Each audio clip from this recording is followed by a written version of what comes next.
ಎಲ್ಲರಿಗೂ ನಮಸ್ಕಾರ. Welcome back to my YouTube channel. ಇವತ್ತು ತರಕಾರಿ ಉಪ್ಪಿಟ್ಟು ಯಾವ ರೀತಿ ಮಾಡೋದು ಅಂತ ತೋರಿಸ್ತಾ ಇದ್ದೀವಿ. ಇವತ್ತು ನಮ್ಮ ಅತ್ತೆ ಮಾಡ್ತಾ ಇದ್ದಾರೆ ತರಕಾರಿ ಉಪ್ಪಿಟ್ಟು. ತುಂಬಾ ಟೇಸ್ಟಿಯಾಗಿರುತ್ತೆ, ಬೇಗನೂ ಸಹ ಆಗುತ್ತೆ. ಇನ್ನು ಯಾರಾದರೂ ನನ್ನ ಚಾನಲ್ನ ಸಬ್ಸ್ಕ್ರೈಬ್ ಮಾಡ್ಕೊಂಡಿಲ್ಲ ಅಂದರೆ ಪ್ಲೀಸ್ ಸಬ್ಸ್ಕ್ರೈಬ್ ಮಾಡ್ಕೊಳ್ಳಿ. ನಿಮ್ಗೆ ಏನಾದರೂ ಈ ವಿಡಿಯೋ ಇಷ್ಟ ಆದರೆ ಒಂದು ಲೈಕ್ ಮಾಡಿ. ಈಗ ರವೆ ಬಂದುಬಿಟ್ಟು ನಾವು ಒಂದು 1/4 kg ಅಷ್ಟು ರವೆ ತೊಗೊಂಡಿದ್ದೀವಿ. ಅದನ್ನು ಚೆನ್ನಾಗಿ ಫ್ರೈ ಮಾಡ್ಕೊಳ್ತಾ ಇದ್ದೀವಿ. ಎಣ್ಣೆ ಒಂದು 2ರಿಂದ 3 ಸ್ಪೂನಷ್ಟು ಎಣ್ಣೆ ಹಾಕಿ ಚೆನ್ನಾಗಿ ಅದು ಫುಲ್ ಕಲರ್ ಚೇಂಜ್ ಆಗೋ ಗಂಟ ನಾವು ಫ್ರೈ ಮಾಡ್ಕೊಳ್ಬೇಕು. ಮತ್ತು ನಮಗೆ ರವೆ ಫ್ಲೇವರ್ ಅನ್ನೋದು ಬರುತ್ತೆ. ಸೊ ಅಲ್ಲಿಗಂಟ ಫ್ರೈ ಮಾಡ್ಕೊಳ್ಳಿ. ಈಗ ನಮ್ಮ ಅತ್ತೆ ಒಗ್ಗರಣೆ ಹಾಕ್ಕೊಳ್ತಾ ಇದ್ದಾರೆ ನೋಡಿ. ತುಂಬಾ ಟೇಸ್ಟಿಯಾಗಿರುತ್ತೆ. ನೀವೇನಾದರೂ ಈ ರೆಸಿಪಿ ಮನೇಲಿ ಟ್ರೈ ಮಾಡಿದ್ರೆ ನನಗೆ ಕಮೆಂಟ್ ಮಾಡಿ ತಿಳಿಸಿ. ಮತ್ತು ನಿಮಗೇನಾದರೂ ಈ ವಿಡಿಯೋ ಇಷ್ಟ ಆದರೆ ಒಂದು ಲೈಕ್ ಮಾಡಿ. ಸೊ ಈಗ ಎಣ್ಣೆ ಹಾಕ್ಕೊಂಡಿದ್ದಾರೆ. ತರಕಾರಿ ಬಂದುಬಿಟ್ಟು ಕಟ್ ಮಾಡಿ ಒಂದು ಕಡೆ ಬೇಯಿಸ್ಕೊಳ್ತಾ ಇದ್ದಾರೆ. ಅದೊಂದು 50% ಅಷ್ಟು ತರಕಾರಿನ ಬೇಯಿಸ್ಕೊತಾ ಇದ್ದಾರೆ. ಅದಕ್ಕೊಂಚೂರು ನೀರು ಮತ್ತು ಉಪ್ಪು ಹಾಕಿ ಬೇಯಿಸ್ಕೊತಾ ಇದ್ದೀವಿ. ಈಗ ಒಂದು ಪಾತ್ರೆಗೆ ಎಣ್ಣೆ ಹಾಕ್ಕೊಂಡಿದ್ದೀವಿ. ಸಾಸಿವೆ ಹಾಕ್ಕೊಳ್ತಾ ಇದ್ದಾರೆ. ಸಾಸಿವೆ ಸಿಡಿಯೋ ಟೈಮ್ಗೆ ಕಡಲೆಬೇಳೆ ಒಂದು 1/2 ಸ್ಪೂನ್ ಅಷ್ಟು ಹಾಕ್ಕೊತಾ ಇದ್ದಾರೆ.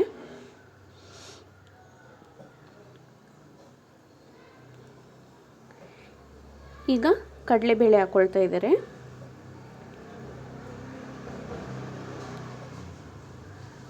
ಸೊ ತರಕಾರಿ ಹಾಕಿ ಮಾಡೋದ್ರಿಂದ ಟೇಸ್ಟ್ ಅನ್ನೋದು ತುಂಬಾ ಚೆನ್ನಾಗಿರುತ್ತೆ ಉಪ್ಪಿಟ್ಟು. ಹೋಟ್ಲಲ್ಲೆಲ್ಲ ಚೋಚೋಬಾತ್ ಅಂತಲೂ ಹೇಳ್ತಾರೆ ಅಲ್ವಾ. ಸೊ ಇದು ಮನೆಯಲ್ಲೇ ನಾವು ಹೋಟ್ಲ್ ಸ್ಟೈಲಲ್ಲಿ ಮಾಡಿಕೊಂಡು ಆರಾಮಾಗಿ ತಿನ್ಬೋದು. ಖಾರಕ್ಕೆ ತಕ್ಕದಷ್ಟು ಮೆಣಸಿನ್ಕಾಯಿ ಹಾಕ್ಕೊಂಡಿದ್ದೀವಿ. ನೀವು ಮೆಣಸಿನ್ಕಾಯಿ ಖಾರ ಎಷ್ಟು ಬೇಕೋ ಅಷ್ಟು ನೋಡಿ ಹಾಕ್ಕೊಳ್ಳಿ. ನಾವಿಲ್ಲೊಂದು 6 ಮೆಣಸಿನ್ಕಾಯಿ ಹಾಕ್ಕೊಂಡಿದ್ದೀವಿ. ಒಂದು 3 ಮೀಡಿಯಮ್ ಸೈಜ್ ಈರುಳ್ಳಿ ಹಾಕ್ಕೊಂಡಿದ್ದೀವಿ. ಈಗ ಈರುಳ್ಳಿ ಚೆನ್ನಾಗಿ ಕಲರ್ ಚೇಂಜ್ ಆಗೋ ಗಂಟ ಫ್ರೈ ಮಾಡ್ಕೊಳ್ತಾ ಇದ್ದಾರೆ. ಕರಿಬೇವಿನ ಸೊಪ್ಪು ಒಂದು ಕಡ್ಡಿ ಹಾಕ್ಕೊಂಡಿದ್ದಾರೆ.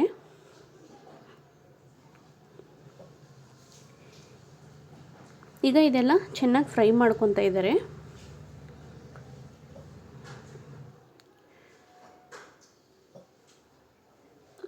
ಈಗ ಶುಂಠಿ ಬೆಳ್ಳುಳ್ಳಿ ಪೇಸ್ಟು 1 ಸ್ಪೂನಷ್ಟು ಹಾಕ್ಕೊಳ್ತಾ ಇದ್ದಾರೆ. ಶುಂಠಿ ಬೆಳ್ಳುಳ್ಳಿ ಪೇಸ್ಟು ಆದಷ್ಟು ಮನೇಲಿ ಮಾಡಿ ಯೂಸ್ ಮಾಡಿ. ಅಂಗಡಿಯಿಂದ ತಂದು ಯೂಸ್ ಮಾಡೋದು ನಮಗೇನು ಅಷ್ಟು ಟೇಸ್ಟ್ ಕೊಡಲ್ಲ. ಸೊ ಮನೆಯಲ್ಲೇ ಮಾಡಿ ಯೂಸ್ ಮಾಡೋದ್ರಿಂದ ಟೇಸ್ಟ್ ಅನ್ನೋದು ತುಂಬಾ ಚೆನ್ನಾಗಿರುತ್ತೆ. ಈಗ ಶುಂಠಿ ಬೆಳ್ಳುಳ್ಳಿ ಪೇಸ್ಟ್ ಹಾಕಿ ಇನ್ನು ಫ್ರೈ ಮಾಡ್ಕೊತಾ ಇದ್ದಾರೆ.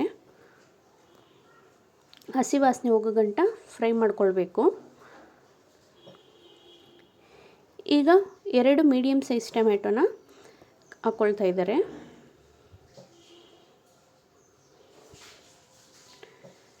ಟೊಮೆಟೊ ಚೆನ್ನಾಗಿ ಸ್ಮ್ಯಾಶ್ ಆಗೋ ಗಂಟ ಫ್ರೈ ಮಾಡ್ಕೊಳ್ಬೇಕು.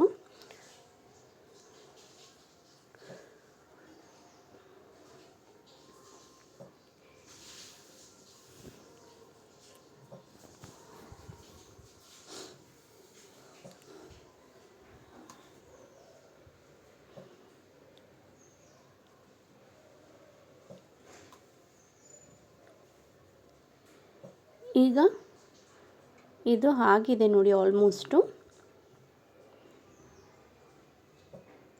ಮೀಡಿಯಮ್ ಫ್ಲೇಮಲ್ಲಿ ಇಟ್ಕೊಂಡೆ ಮಾಡ್ತಾ ಇರೋದು, ಹೈ ಫ್ಲೇಮ್ಗೆ ಇಟ್ಟಿಲ್ಲ. ಈಗ ಬೇಯಿಸ್ಕೊಂಡಿರೋ ಅಂಥ ತರಕಾರಿನ ಹಾಕ್ಕೊಳ್ತಾ ಇದ್ದಾರೆ. ಬೀನ್ಸು, ಕ್ಯಾರೆಟು ಮತ್ತು ಆಲೂಗಡ್ಡೆ ಹಾಕ್ಕೊಂಡಿದ್ದೀವಿ. ಸೊ ಬೇಯಿಸ್ಕೊಂಡಿರೋ ಅಂಥ ತರಕಾರಿನ ನೀರು ಸಮೇತ ಅದಕ್ಕೆ ಹಾಕ್ಕೊಂಡಿದ್ದಾರೆ. ನೀರು ಜಾಸ್ತಿ ಹಾಕಿಲ್ಲ, ಒಂದು ಸ್ವಲ್ಪನೇ ಹಾಕಿರೋದು. ಸೊ ಇವಾಗ ಅದನ್ನು ಹಾಕ್ಕೊಂಡು ಆಮೇಲೆ ಹಸಿ ಬಟಾಣಿ ಹಾಕ್ಕೊಂಡಿದ್ದಾರೆ ಒಂದು ಸ್ವಲ್ಪ. ಸೊ ಈ ತರಕಾರಿನ ಹಾಕ್ಕೊಂಡು ಬೇಯಿಸಿ ಮತ್ತು ಇದಕ್ಕೆ ಹಾಕ್ಕೊಂಡಿದ್ದಾರೆ. ಈಗ ಅದೆಲ್ಲ ಫ್ರೈ ಮಾಡಿಕೊಂಡು ಸ್ವಲ್ಪ ರುಚಿಗೆ ತಕ್ಕದಷ್ಟು ಉಪ್ಪು ಹಾಕ್ಕೊಳ್ತಾ ಇದ್ದಾರೆ. ಕಾಯಿ ತುರಿ ಒಂದು ಕೈ ಹಿಡಿಯಷ್ಟು ಕಾಯಿ ತುರಿ ಹಾಕ್ಕೊಂಡಿದ್ದೀವಿ.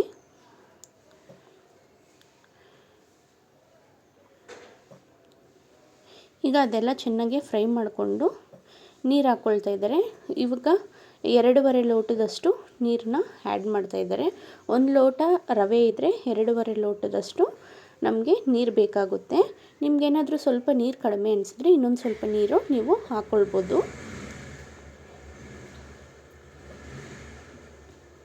ಈಗ ಇದು ನೀರು ಚೆನ್ನಾಗಿ ಕುದಿ ಬರೋ ಗಂಟ ನಾವು ಇರಬೇಕು. ನೀರು ಕುದಿಯೋ ಟೈಮ್ಗೆ ರವೆನ ಮೀಡಿಯಮ್ ಫ್ಲೇಮಲ್ಲಿ ಇಟ್ಕೊಂಡು ನಾವು ಬೇಯಿಸ್ಕೊಳ್ಬೇಕಾಗುತ್ತೆ. ಇನ್ನೊಂದು ಸ್ವಲ್ಪ ನೀರು ಹಾಕ್ಕೊಂಡ್ರು. ಸೊ ಅಲ್ಲಿಗೆ 2 ಮುಕ್ಕಾಲು ಲೋಟದಷ್ಟು ನೀರನ್ನ ಯೂಸ್ ಮಾಡಿದ್ದೀವಿ ನಾವಿಲ್ಲಿ.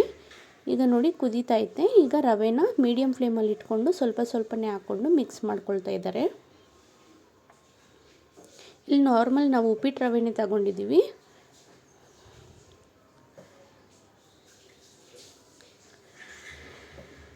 ಸ್ವಲ್ಪ ಸ್ವಲ್ಪನೇ ಹಾಕ್ಕೊಂಡು ಮಿಕ್ಸ್ ಮಾಡ್ಕೊಳ್ಬೇಕು, ಇಲ್ಲಾಂದರೆ ಗಂಟು ಕಟ್ಟುತ್ತೆ ರವೆ. ಸೊ ಸ್ವಲ್ಪ ಸ್ವಲ್ಪನೇ ಹಾಕ್ಕೊಂಡು ಮಿಕ್ಸ್ ಮಾಡ್ಕೊಳ್ಳಿ. ಮೀಡಿಯಮ್ ಫ್ಲೇಮಲ್ಲೇ ಇಟ್ಕೊಳ್ಳಿ. ಹೈ ಫ್ಲೇಮ್ ಇದ್ದರೆ ಗಂಟು ಕಟ್ಟೋ ಚಾನ್ಸಸ್ ಇರುತ್ತೆ. ಸೊ ಚೆನ್ನಾಗಿ ಮಿಕ್ಸ್ ಮಾಡ್ತಾ ಇದ್ದಾರೆ.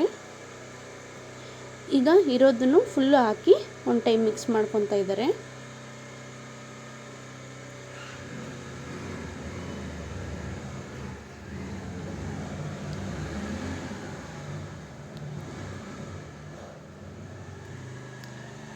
ಈಗ ಇದೆಲ್ಲ ಚೆನ್ನಾಗಿ ಸಿಮ್ಮಲ್ಲಿ ಇಟ್ಕೊಂಡು ಮಿಕ್ಸ್ ಮಾಡ್ಕೊತಾ ಇದ್ದಾರೆ.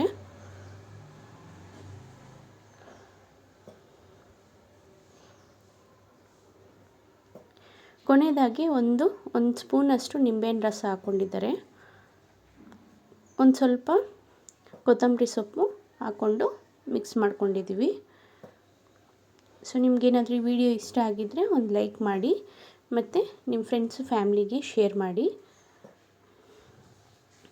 ನೋಡಿ ನಿಧಾನಕ್ಕೆ ಮಿಕ್ಸ್ ಮಾಡಿ ತಟ್ಟೆ ಮುಚ್ಚಿಬಿಟ್ರೆ ಅದು ಆಟೋಮೆಟಿಕ್ಕಾಗಿ ಗಟ್ಟಿ ಅನ್ನೋದು ಬರುತ್ತೆ. ನಮಗೆ ಉದ್ರುದ್ರಾಗೆ ಚೆನ್ನಾಗಿರುತ್ತೆ ಉಪ್ಪಿಟ್ಟು. ಸೊ ಇವತ್ತು ಉಪ್ಪಿಟ್ಟು ಜೊತೆಗೆ ಸ್ವಲ್ಪ ಕೇಸರಿ ಬಾತನ್ನು ಸಹ ಮಾಡ್ಕೊಂಡಿದ್ದೀವಿ. ನಿಮಗೇನಾದರೂ ವಿಡಿಯೋ ಇಷ್ಟ ಆಗಿದ್ದರೆ ಲೈಕ್ ಮಾಡಿ. Thank you for watching.